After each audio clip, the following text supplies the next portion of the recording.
नमस्ते दोस्तों, राम राम। आशा करती हूँ आप सभी बहुत अच्छे होंगे।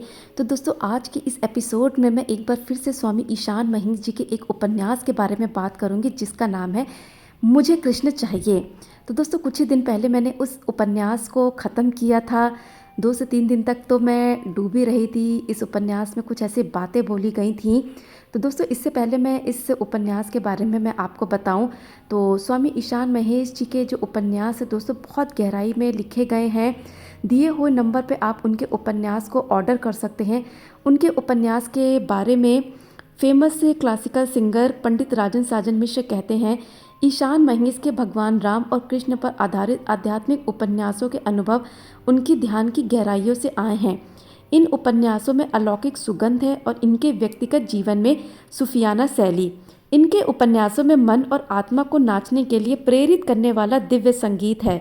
तो दोस्तों, मैं भी स्वामी ईशान महेश जी के भगवान राम जी और उनके कृष्ण जी के लिखे हुए उपन्यास पढ़ चुकी हूँ। तो मुझे भी उनकी जो सूफियाना शैली है बहुत पसंद है और बहुत गहराई के साथ वो लिखते हैं।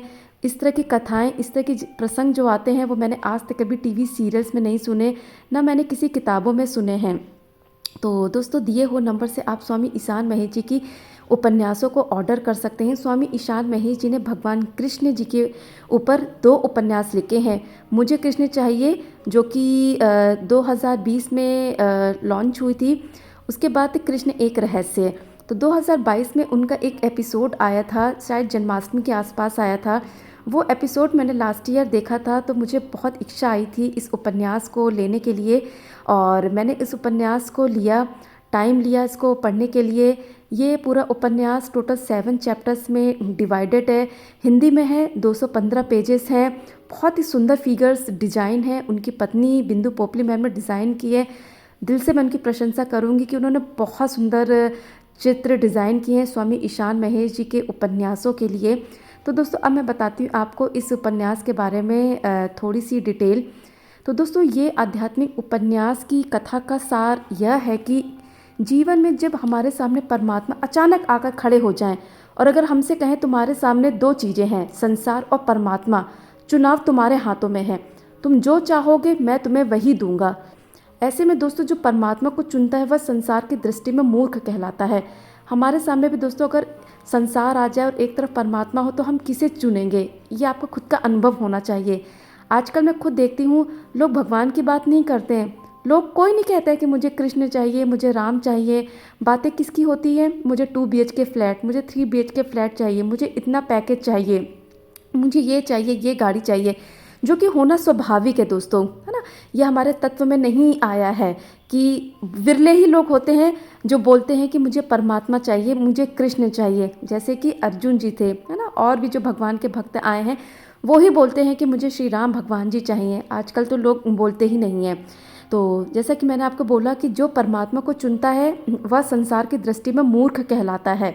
तो दोस्तों, इसका सबसे बड़ा एग्जाम्पल है हमारे समय में स्वामी रामकृष्ण परमहंस जी का, जो सिर्फ परमात्मा ही की बात करते थे और लोग उनको पागल कहते थे, लोग उनको मूर्ख कहते थे। अगर आज भगवान की कोई भक्ति ज़्यादा कर ले तो संसार की दृष्टि में वो इंसान मूर्ख कहलाता है ना।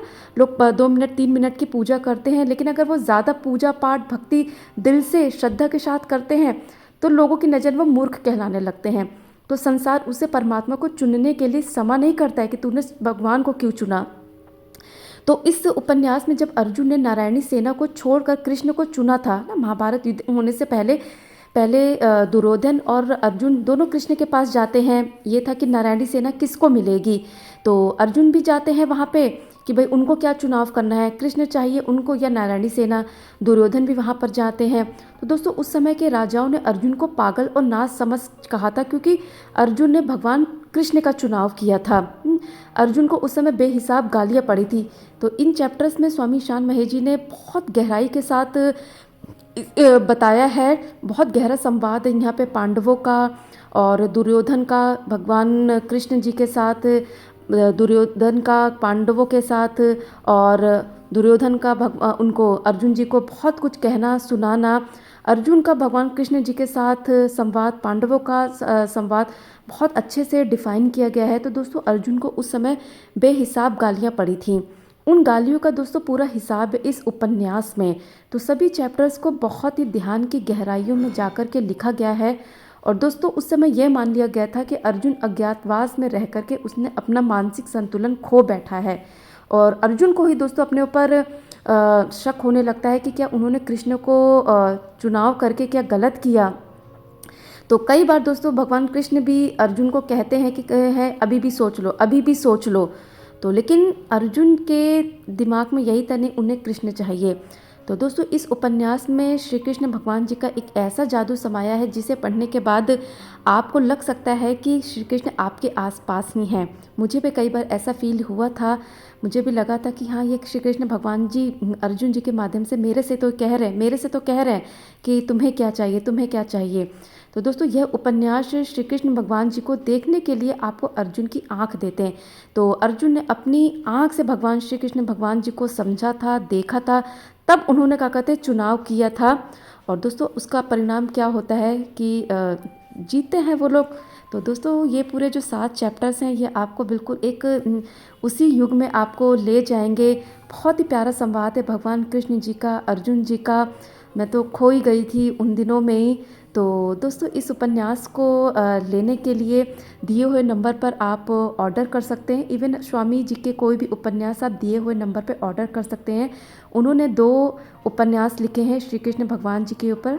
कृष्ण एक रहस्य, मुझे कृष्ण चाहिए। मैंने अभी तक केवल मुझे कृष्ण चाहिए, कृष्ण एक रहस्य भी पढ़ना बाकी है। तो दिए हुए नंबर से आप ऑर्डर कर सकते हैं और आप भी एक अलग ही दुनिया का अनुभव कर सकते हैं और कुछ लेसन लेकर के आप जाएंगे इस उपन्यास को पढ़ने के लिए। आशा करती हूँ आपको दोस्तों इस छोटे से वीडियो से कुछ जानकारी मिली होगी। स्वामी जी का चैनल आप सब्सक्राइब कर सकते हैं, ईशान महेश जी के नाम से है, जहाँ पे उनके मन के सवाल की सीरीज़ और रामचरितमानस की सीरीज़ चल रही है। दोस्तों उनकी किताबों को ख़रीदने के लिए आप व्हाट्सएप पर उनको पिंग कर सकते हैं। निःशुल्क दोस्तों उनकी किताबें कोरियर साथ भेजी जाती हैं। तो दोस्तों वीडियो देखने के लिए बहुत बहुत धन्यवाद। राम राम।